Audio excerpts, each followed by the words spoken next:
The restaurant was buzzing with life. Waiters gliding between tables, laughter echoing from various corners, and the soft hum of jazz drifting in the background. It was a celebration, after all. A birthday dinner for my colleague's wife. Lauren and I sat among the other guests, sipping wine and exchanging pleasantries, but my mind was half elsewhere, scanning the room the way I always did. Years of dealing with powerful, often deceitful, people had trained me to notice things others might ignore. That's why when a folded note was discreetly placed beside my plate by a passing server, my instincts went on high alert. No words were spoken, no glance exchanged, just the quiet arrival of a message meant for my eyes only. I hesitated for a brief second, then picked it up and unfolded it beneath the table. It was handwritten, short, precise. Watch your wife. Nathan Carter has his eyes on her. I read it once, twice. My grip on the paper tightened slightly. Nathan Carter. The name was familiar, even if I didn't know him personally. A local soccer star, a media favorite. The kind of man women adored and men envied. Charming, confident, used to getting what he wanted. I glanced up, scanning the crowd. Lauren sat beside me, engaged in conversation with one of the women at the table, completely unaware of the note in my hand. She looked stunning, her golden brown hair framing her face perfectly, her black dress hugging her figure in all the right places. She had always been beautiful, but tonight, I noticed something else. The way she smiled, the way she leaned in as she spoke. Subtle, but different. I exhaled slowly and turned my attention to the dance floor. Nathan Carter. Where was he? My eyes moved through the guests, and then I saw him. Tall, athletic, exuding the kind of effortless arrogance that came with being the center of attention. He was speaking to someone but glancing in my direction, his gaze flicking toward Lauren before returning to his conversation. I could feel the weight of the note in my palm. My first instinct? Discard it. I had spent years in corporate warfare, handling cutthroat executives and billion-dollar deals. This was nothing. A man like Carter trying his luck with a married woman? Hardly an existential threat. Except, Lauren was already looking at him. I set my wine glass down carefully, watching as the music shifted. The soft, instrumental melody was replaced by something slower, more intimate. A song meant for couples. And before I could say anything, before I could even react, Nathan walked toward our table. He moved with purpose, like he belonged in every room he stepped into. And just like that, he was there, smiling, offering handshakes, engaging in small talk. And then, he looked at Lauren. A dance? He asked, extending his hand. I expected her to refuse immediately, to shake her head, to laugh it off. Instead, she hesitated. Just a flicker of hesitation, but enough for me to see it. Enough for me to know she had already considered it before he even asked. Come on, Lauren. One of the other women at the table nudged her playfully. It's just a dance. I should have said something. I should have put my foot down. But I didn't. Because I was watching her. And she was looking at him. It's fine, I said, voice calm. Lauren glanced at me, as if to check for permission. I nodded, as if I wasn't already piecing together what was happening. She smiled, took his hand, and let him lead her to the dance floor. I leaned back in my chair and watched them go. The note sat on my lap, untouched. It would have been easy to shrug it off, to convince myself it was innocent. A dance was just a dance. But it wasn't, because as I watched them move together, I saw something I wasn't meant to see. Lauren wasn't just dancing with him. She was feeling something. And that's when I knew, whoever had sent me the note, they were right. I should have looked away. I should have turned my attention to my wine, the conversation at the table, the laughter of strangers echoing through the restaurant. Anything but them. But I didn't. I sat there, jaw clenched, watching my wife press her body against another man's. It was subtle at first, her hands resting lightly on Nathan Carter's shoulders, his fingers resting on her waist just a little too long before settling in place. Their movements were smooth, synchronized, natural. I knew Lauren. I knew her in every way a man could know his wife. And this wasn't how she danced with me. With me, there was always a level of playful restraint, a careful awareness of space. But with him, there was something else, a slow unraveling. Her lips parted slightly when he whispered in her ear. She threw her head back in laughter at something he said, her shoulders relaxing into his hold. Her fingers tightened, just barely, on the fabric of his sleeve. Tiny details, minuscule shifts in body language. But I saw them all. The music swelled, and they swayed together, his hand moving up her back in a way that felt too familiar. She didn't pull away. She didn't tense. If anything, she leaned into it. I exhaled slowly, forcing myself to remain calm. I had spent years in rooms with men like Nathan. Charming, magnetic, ruthless. They didn't ask for permission. They didn't hesitate. They simply took. And the worst part? Women let them. I wasn't naive. But this was my wife. I didn't expect her to be immune to attraction. I didn't expect her not to enjoy the attention.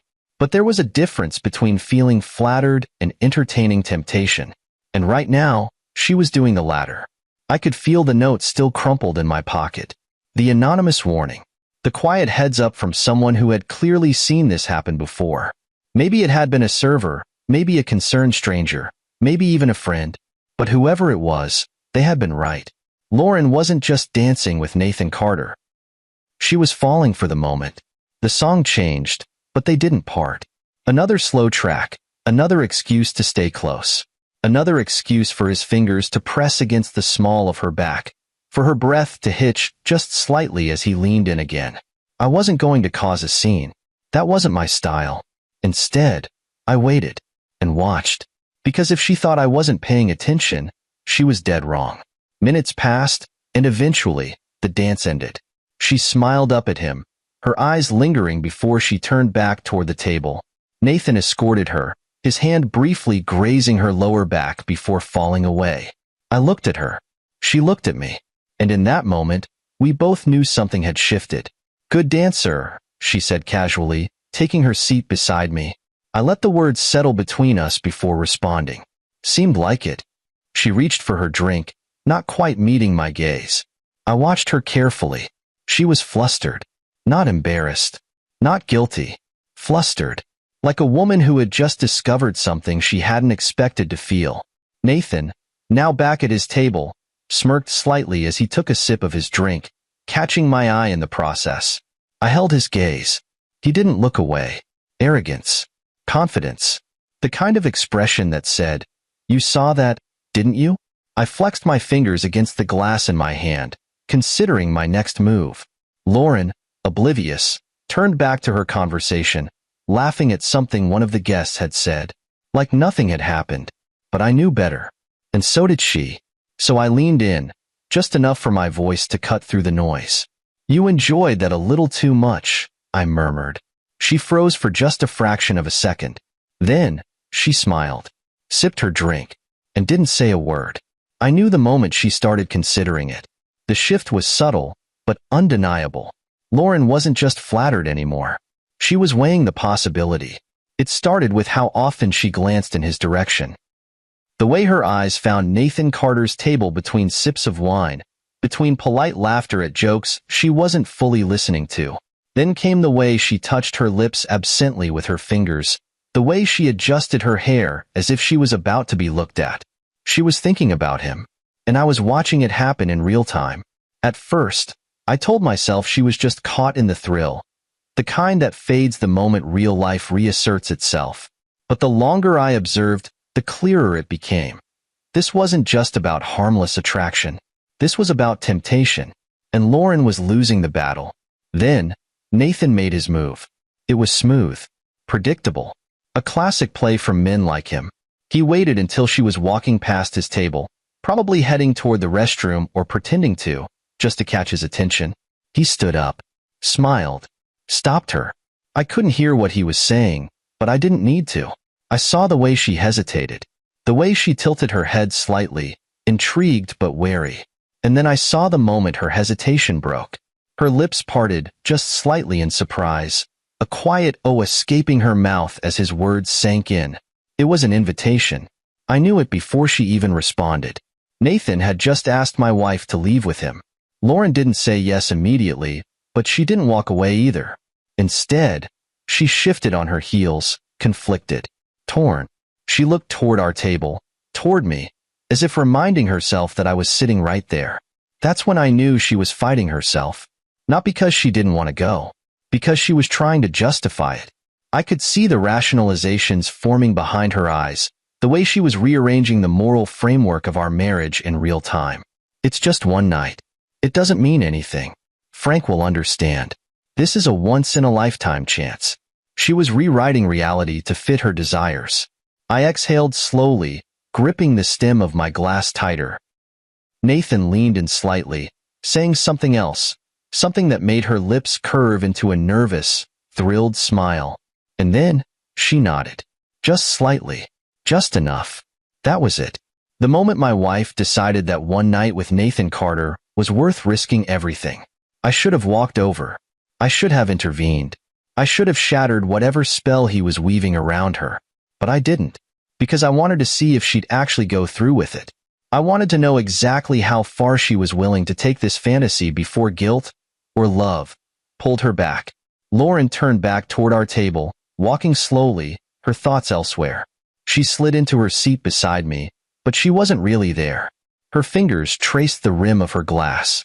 She was no longer looking at Nathan, because now, she was waiting for the right moment to leave.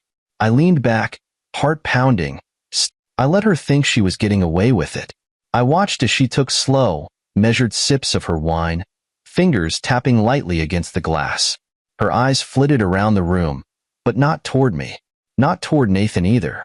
She was playing it smart, feigning normalcy, waiting for the right moment to excuse herself. She had no idea I was already ahead of her. I sat there, pretending to be engaged in small talk, nodding absently at whatever one of the other guests was saying. But my mind was locked on her, on the way she kept adjusting her dress, smoothing non-existent wrinkles, tucking her hair behind her ear. She was preparing. And then, it happened. She leaned over, pressing her hand lightly against my forearm. "I'll be right back," she said. I set my glass down. "Where are you going?" She hesitated. Just a second too long. "The restroom," she said, forcing an easy smile. A bold-faced lie. I could feel it in my bones. Lauren never announced when she was going to the restroom. She simply went. And even if I hadn't just watched her and Nathan Carter exchange their silent agreement, I would have known something was off. But I played along. I nodded. Let her stand. Watched her take slow, casual steps through the dining area, her path leading toward the back hallway. And then, just as she rounded the corner, I followed. It didn't take long to confirm my suspicions. Because she wasn't heading to the restroom. She was heading toward the back exit. I clenched my jaw and quickened my pace, my pulse hammering as I closed the gap between us. "Lauren." She froze. For a moment, she didn't turn around, didn't breathe. Then, slowly, she pivoted, her expression carefully blank. "Jonathan?" I stared at her. "Where are you going?" She forced a laugh, tilting her head. "What do you mean? I told you. I was just—" "No," I cut her off. "Don't lie to me." Her throat bobbed. She looked away. "Jonathan, this isn't—" "Don't insult me, Lauren. Where were you going?" She hesitated again, her fingers curling into fists at her sides. The gears in her head were spinning, trying to find an answer that wouldn't sound like what it really was. I took a step closer. "I'll ask you one last time. Where were you going?" Silence. And then, she exhaled sharply, her shoulders slumping. She trailed off, swallowing hard. "I was just going to talk to him." "Talk to him," I echoed, my voice eerily calm. "That's what we're calling it now?" Her lips trembled slightly. "Jonathan," I stepped even closer, my voice dropping to something only she could hear. "Tell me the truth." She opened her mouth, closed it. I waited. And then, she broke. "Yes," she whispered. "I was going with him." The words sent a sharp, cutting sensation through my chest, like a blade being twisted. She dropped her gaze, blinking rapidly, her face etched with guilt. I wasn't thinking clearly. "Stop," I said, my voice steady. "Just answer this." I looked her straight in the eye. "Were you planning to sleep with him?" Her breath hitched. She hesitated, again, and that was all the answer I needed. I took a step back, feeling a cold, Numbing sensation spread through me. You were. Lauren's eyes filled with tears. Jonathan, say it. She shook her head quickly. No, I mean yes, but I let out a bitter laugh. But what, Lauren? Her lip trembled. But it didn't mean anything. I stared at her in disbelief. Didn't mean anything. She had decided to betray me, had rationalized it, had planned for it, and it didn't mean anything. I exhaled, rubbing my temples, trying to keep my composure. So let me get this straight, I said, voice low. You were going to walk out that door, go to his house, sleep with him, and then what? Come home to me like nothing happened? She opened her mouth, but no sound came out. That was your plan? I pressed. Lauren wiped at her eyes, shaking her head as if trying to deny the reality of what she had done. It wasn't like that, she whispered. I let out a slow breath, forcing myself to stay in control. Because right now, I was 1 second away from completely losing it. You were really going to throw everything away, I said, my voice eerily even. For one night. With him. Lauren sobbed quietly. Jonathan, I held up a hand. Save it.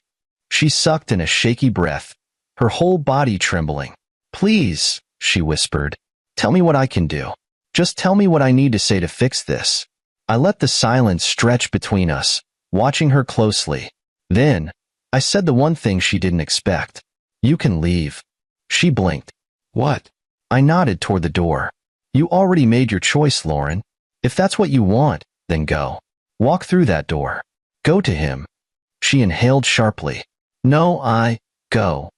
She stood frozen, tears spilling freely down her face now. She had wanted to choose him, but she never expected that I'd let her. And now, she had to decide. Was he really worth losing me forever? Lauren's breath was unsteady, her chest rising and falling as she processed what I had just said. I had given her a choice, and for the first time tonight, she looked terrified. Jonathan, she whispered, please don't do this. I folded my arms, my face unreadable. Do what? Don't push me away like this. I let out a cold laugh. I'm not pushing you away, Lauren. You already made your decision. Her eyes glistened under the dim hallway lights. No, I didn't, she protested weakly. I gestured toward the exit. Then what were you doing? Taking a scenic route to the bathroom? She flinched. Her fingers curled into fists, her lips parting as if to argue. But she couldn't, because she knew she had no defense. I took a slow step forward, lowering my voice to something only she could hear. I'm not going to beg you to stay. Her breath hitched. If you want to be with him, I continued, my voice calm but firm, then walk through that door. Right now. Go to him. But if you do, our marriage is over. Lauren's face crumpled. Jonathan, don't say that. I didn't blink. I'm not saying it. I'm stating a fact. She looked like she was going to collapse. She had walked into this night thinking she had control, that she could have both, the thrill of a new experience and the safety of my unwavering love. But now, she was staring at the consequences of her choices, and for the first time, she didn't like what she saw. Tears spilled down her cheeks. Please, let's just talk about this. You're my husband. You're my best friend. I felt my jaw tighten. Your best friend? She nodded quickly, her desperation mounting. Yes. I let the silence hang between us before speaking. A best friend wouldn't have walked toward that door. Lauren shut her eyes, her entire body shaking. Jonathan, tell me something. I cut her off, my voice eerily calm. If I hadn't stopped you, would you have told me? She froze. I stepped even closer, my breath warm against her face. Would you have told me the truth when you came home? Or would you have kissed me goodnight and pretended it never happened? Lauren didn't answer. Because we both knew the truth. She would have lied. She would have smiled, hugged me, kissed me, and in the morning, she would have moved through our home as if she hadn't just spent the night in another man's bed. And that was what shattered me the most. I exhaled slowly, my voice dropping even lower. You thought I wouldn't find out, didn't you? Her lips trembled. I wasn't thinking, no, I shook my head. You were thinking. You were thinking a lot. You thought about how much you wanted him, about how exciting it would be, About how you could get away with it. You just didn't think you'd get caught. She let out a strangled sob. I let the silence stretch again. Then, in a voice so cold I barely recognized it as my own, I said, "I'll ask you one last time, Lauren. Are you leaving with him?" She inhaled sharply. "No," she choked out. "No, I'm not." I studied her for a long moment, searching for certainty. I didn't find it. What I saw instead was hesitation. Not because she wanted to stay, because she wasn't sure if she could handle losing me. I nodded slowly, stepping back. "Then this conversation is over." Lauren exhaled shakily, like she had just survived an execution. But she didn't understand.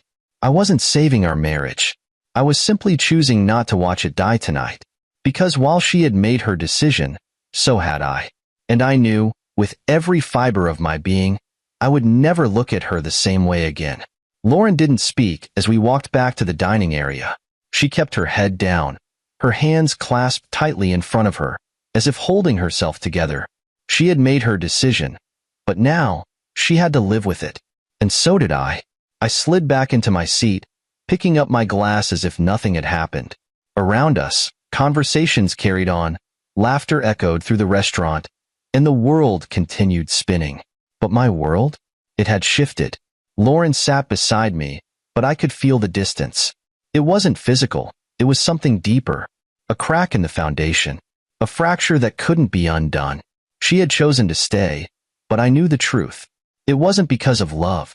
It was because she hadn't expected me to let her go. And that realization made my stomach turn. I set my glass down, fingers tightening around the base. My mind was still racing, still dissecting everything that had happened. The hesitation in her voice. The way she had avoided my gaze when I asked if she would have told me. The fact that she had already mentally justified her betrayal. I exhaled slowly, rubbing my temple. Then, I remembered the note. The anonymous warning that had landed in my hands before the night even began. I reached into my pocket, pulling it out. The handwriting was quick, almost rushed. Like someone had written it down at the last second.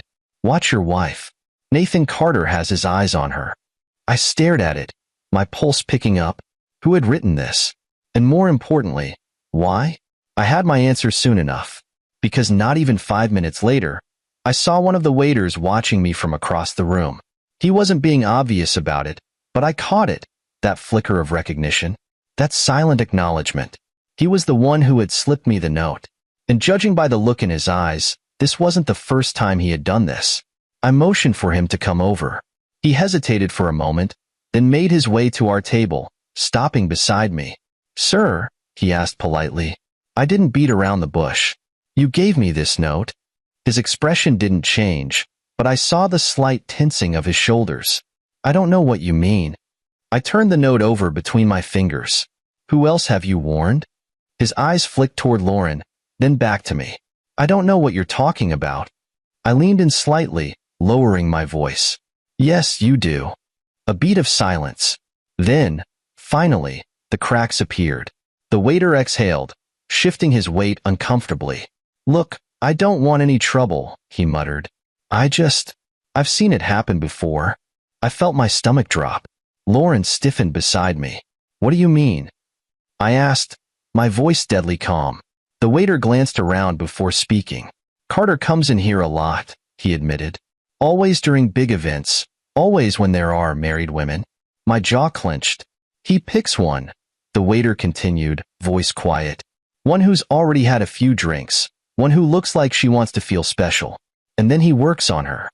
Lauren inhaled sharply, looking down at her lap. "Sometimes it's just a dance," the waiter said. "Sometimes it's more." He hesitated. "A lot more." The room suddenly felt too loud, too crowded. I swallowed hard. "So you knew he was targeting my wife?" The waiter nodded reluctantly. "I've seen it before. The same moves. The same approach. That's why I warned you." Lauren wiped at her face, her hands trembling. I leaned back, exhaling slowly. My mind was spinning, connecting the dots, replaying every moment from tonight through a new lens. Nathan Carter was a predator. He wasn't just a guy looking for a fling. He was a man who hunted. He chose women who were vulnerable, who would be flattered by his attention, women who might convince themselves that one night wouldn't matter. And Lauren? She had been his target tonight. She had almost been his next victim. A wave of nausea rolled through me. She wasn't special to him. She wasn't different. She was just another name on his list. Another married woman he had nearly convinced to betray her vows. I inhaled sharply, gripping the edge of the table. I had spent the entire night believing I was losing her, that she had found something in Carter that she was willing to risk everything for. But now, I realized she had almost thrown everything away for nothing. Lauren was still staring down, her entire body shaking. I didn't speak, because what was there to say? She had chosen to stay with me, but she had also chosen to let him touch her, to let him whisper in her ear, to let herself consider leaving with him. And now, she knew the truth. Nathan Carter had never wanted her. He had wanted the win, and she had almost let him have it. Lauren stood up suddenly, pressing a hand to her stomach. "I need a moment," she muttered before rushing toward the restroom. I didn't stop her. I just sat there, gripping my drink, staring at the note in my hand. And I thought to myself, what do I do now? I stayed at the table, gripping my drink, staring at the note. The weight of the night pressed down on me like a slow-moving avalanche. Lauren was in the restroom, probably staring at her reflection, trying to process the gut-wrenching truth. She wasn't special to Nathan Carter. She had been a target, a name in his mental collection of married women who let their curiosity get the best of them. And tonight, she had nearly become another notch in his belt. I exhaled sharply, running a hand through my hair. Then I felt it, the weight of a stare. I glanced up, and there he was, Nathan Carter, leaning back at his table, swirling his drink lazily, smirking at me. The arrogance in his expression made my blood burn. He didn't care that I had caught Lauren before she walked out the door. Didn't care that his little game had been exposed. If anything, he looked amused. "You saw her, didn't you?" His eyes seemed to say. "You saw how much she wanted it." Something primal stirred in me. Because for a man like Nathan, this wasn't about attraction. It was about control. He wanted me to know that my wife had been willing to go with him. That for a moment too long. She had wanted him more than she had wanted to stay faithful to me. I clenched my jaw. And then, in an act so bold, so brazen, that it felt like a gunshot in a silent room, Nathan raised his glass. A mock toast. To me. To my loss. I stood. Before I even realized what I was doing, I was walking toward him. His friends straightened in their seats, sensing the shift in the air. The easy laughter around his table faded, replaced by tension so thick it could have shattered glass. I stopped in front of him, looking down. Nathan smirked. "Enjoying the party?" I smiled. "A slow, measured thing. Not as much as you, apparently." He chuckled, setting his glass down. "Relax, man. No harm, no foul." I leaned in slightly. "No harm?" I echoed, my voice dangerously low. His smirk widened. "Your wife's a grown woman. She makes her own choices." I exhaled through my nose, forcing myself to remain calm. I wouldn't give him the reaction he wanted. Instead, I tilted my head slightly. "Tell me something," I said, voice even. "What was your plan if I hadn't stopped her?" Nathan shrugged. "Same as always." I narrowed my eyes. "Which is?" His smile didn't falter. "I show her a good time." The words were a slap across my face. He didn't even pretend to be ashamed. Didn't pretend to regret it. Because in his mind, he had already won. I nodded slowly. "Good to know." Then I took a step closer. And in a voice only he could hear, I said, "You didn't win tonight, Carter." His smirk twitched, but I saw the flicker of something else. Doubt. "You went after my wife," I continued, voice calm but firm. "And you failed." Nathan let out a breathy laugh. "That's so?" I smiled. "Yeah." Then I leaned in even closer. "And I want you to remember that." His jaw tightened. His friends shifted uncomfortably in their seats. I took a step back, keeping my gaze locked on his. "Enjoy the rest of your night." Then I turned and walked away. Lauren was standing by the entrance to the hallway, watching me, her eyes wide. I didn't say anything. I just reached for her hand. And for the first time tonight, She didn't pull away. We walked toward the exit together, leaving the restaurant behind. But as soon as we stepped outside, everything changed. Because that's when I heard the screech of tires. An SUV pulled up to the curb, fast and reckless, nearly clipping a parked car. The passenger window rolled down, and there he was, Nathan Carter, still smirking, still trying to win. "Come on, Lauren," he called out. "You said you wanted to come with me. I'm giving you one last chance." Lauren stiffened beside me, gripping my hand like a lifeline. I turned slowly, my eyes locking onto his. "She's not going anywhere with you." Nathan scoffed. "That what she told you?" Lauren inhaled sharply. "Nathan, just leave." He smirked. "You weren't saying that earlier." My fingers twitched at my side. Every muscle in my body tensed. And then, he made a mistake. He stepped out of the SUV. His friends called after him, but he ignored them, his eyes locked onto me. "Let's see how tough you are now," he muttered. I took a slow step forward. "You really want to do this?" Nathan rolled his shoulders. "What, you afraid?" I almost laughed. Not because I was amused, but because this kid had no idea who he was dealing with. But before either of us could take another step, there was a flash of movement. And then, the gun. Nathan pulled a gun. The streetlight glinted off the barrel as he leveled it at my chest, his hands steady. His smirk was gone now, replaced with something uglier. A shadow of humiliation. "You think you're better than me?" he asked, his voice low. Lauren let out a choked gasp. "Nathan, stop." I didn't move, didn't blink. I had seen men like him before. Men who let their emotions override their logic. And I knew, without a doubt, he wasn't bluffing. But just as he exhaled, the gunshots rang out. 3 quick shots. Sharp. Precise. Nathan's body jerked. His eyes widened in shock as he stumbled backward, dropping the gun, clutching his stomach. I turned my head, and that's when I saw her. The female security officer, standing just behind me, gun still raised. Nathan hit the ground. The SUV's tires screeched as his friends panicked, speeding away. The restaurant doors flew open, people running outside, gasps filling the night air. Lauren was sobbing. Nathan let out a weak, gurgled breath. I was just messing around. I stared down at him, and for the first time tonight, Nathan Carter finally understood. This wasn't a game, and he had just lost. The detective's brow furrowed slightly at my response, his pen hovering over his notepad. "You're not surprised a man just got shot in front of you?" he asked, his voice measured, searching. I held his gaze. I watched it unfold from the moment he walked into that restaurant. He was looking for a married woman to take home, and tonight, he set his sights on my wife. He pushed too far, and when he didn't get what he wanted, he lost control. The detective studied me for a moment, then scribbled something down. "So, you're saying you expected this to happen?" I exhaled slowly, rolling my shoulders back. I expected him to self-destruct eventually. Maybe not tonight, maybe not in front of me, but men like him? They always push too far. The other officer exchanged a glance with the detective, both seeming to register the cold certainty in my voice. And why wouldn't I be certain?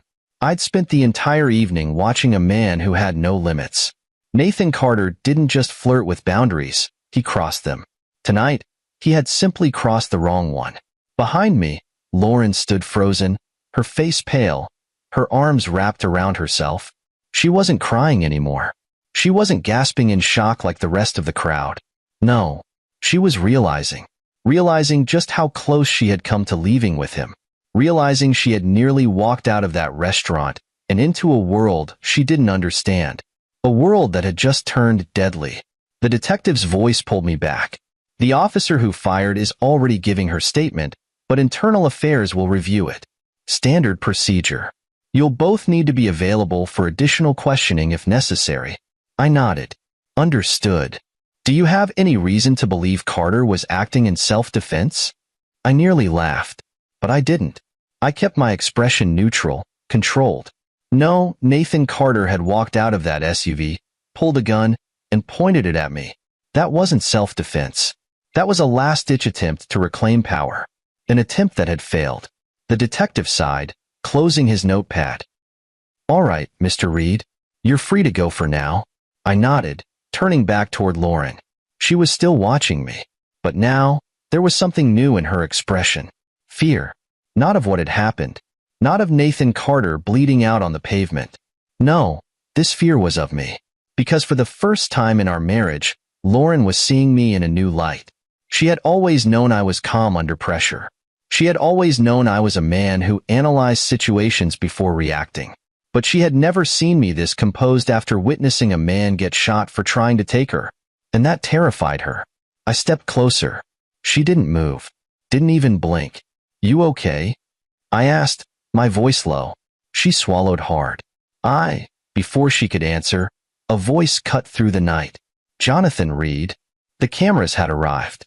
The reporters swarmed in like vultures, microphones outstretched, flashes illuminating the scene.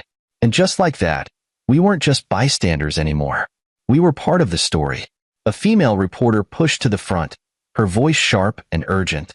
Mr. Reed, what's your relationship with Nathan Carter? Did you have a conflict with him before tonight? I didn't answer. Another voice. Mr. Reed, your wife was seen dancing with Carter earlier this evening. Can you comment on that? Lauren flinched beside me. The whispers started immediately, and I realized they weren't just here for Carter. They were here for us. For the scandal. For the perfect, salacious headline. Local soccer star shot after altercation with married woman's husband. It didn't matter that I never touched Nathan. Didn't matter that I never threw a punch. In their eyes, I was already guilty. Because the world loved a villain. And tonight, they were going to make me one. I reached for Lauren's hand. We're leaving. She hesitated for just a moment before gripping my fingers tightly, her nails digging into my palm. We pushed through the crowd, ignoring the shouted questions, the flashing lights, the endless click-click-click of cameras capturing our every move. Because this wasn't over. Nathan Carter was alive. And once the media storm hit, he would make sure the world believed he was the victim. And I would be painted as the jealous husband who had sent him to the hospital. I squeezed Lauren's hand, my mind already working, already preparing. Because now, this was a different kind of game. And if Nathan Carter thought he could win this one, he had no idea who he was up against. The drive home was silent. Lauren sat stiffly in the passenger seat, staring out the window, fingers knotted in her lap. The glow of the streetlights cast long shadows across her face, illuminating the way her lips pressed into a thin, tight line. She hadn't spoken a word since we left the restaurant. Neither had I. I kept my hands steady on the wheel, my thoughts a slow, methodical storm. The night played over and over in my head. The note, the dance, the moment she hesitated at the back exit, and finally, the confrontation with Nathan Carter. And now this, the silence between us. Thick, uncomfortable, louder than words. I knew why she wasn't speaking. It wasn't just about Nathan. It wasn't just about the gun, or the reporters, or the chaos we had just left behind. It was because she knew. She knew that something had changed. That even though she had chosen to stay, we weren't the same anymore. I flexed my fingers on the steering wheel, staring straight ahead. You're quiet. Lauren inhaled sharply, as if the sound of my voice startled her. She shifted slightly, still not looking at me. I don't know what to say. I kept my tone neutral. Start anywhere. She hesitated, then exhaled slowly. Are you angry? I should have been. Maybe a part of me was. But more than that, I was something else. Something deeper. Something I wasn't sure I even had a name for yet. I thought about what she had almost done. The way she had convinced herself that one night wouldn't matter. That I would understand. That I was the kind of man who would forgive something like this. And that was what had truly broken something in me. I let out a slow breath. Do you think I should be? She finally turned to face me. Her eyes searched mine, looking for something.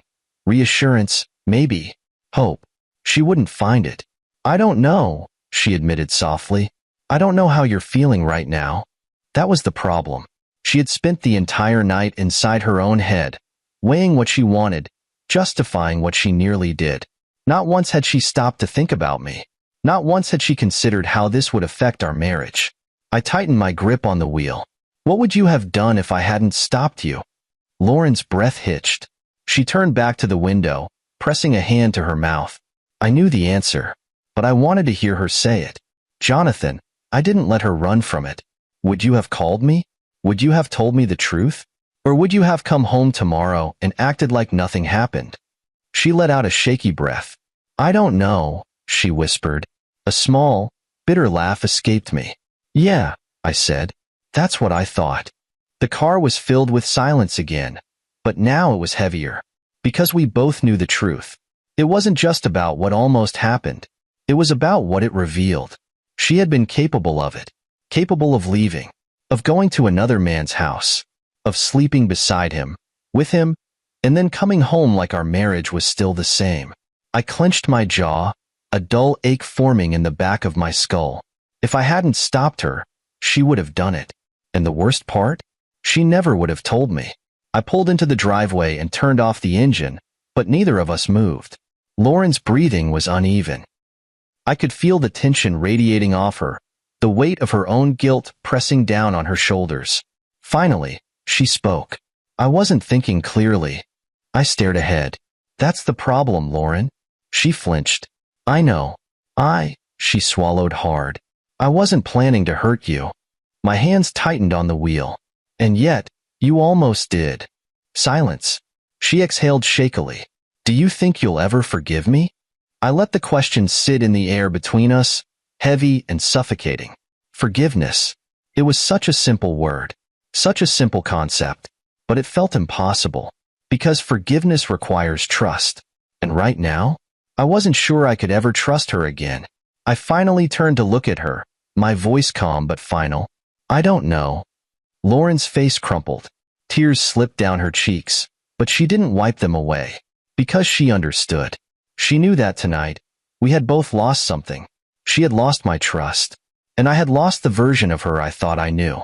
She reached for my hand, her fingers trembling. Jonathan, please. I didn't pull away, but I didn't hold on either, because I wasn't sure if I could anymore. I exhaled, my voice barely above a whisper. Let's go inside. Lauren nodded slowly, wiping at her face. She opened her door and stepped out into the night. I followed, closing the car door behind me, my mind still spinning. Because despite everything that had happened, despite the fact that she had stayed, despite the fact that Nathan Carter had lost, I couldn't shake one simple, suffocating thought. This wasn't over. Because temptation doesn't disappear. It waits. And no matter how much she swore she would never let this happen again, I knew the truth. She had already opened the door. And now? It was only a matter of time before she walked through it.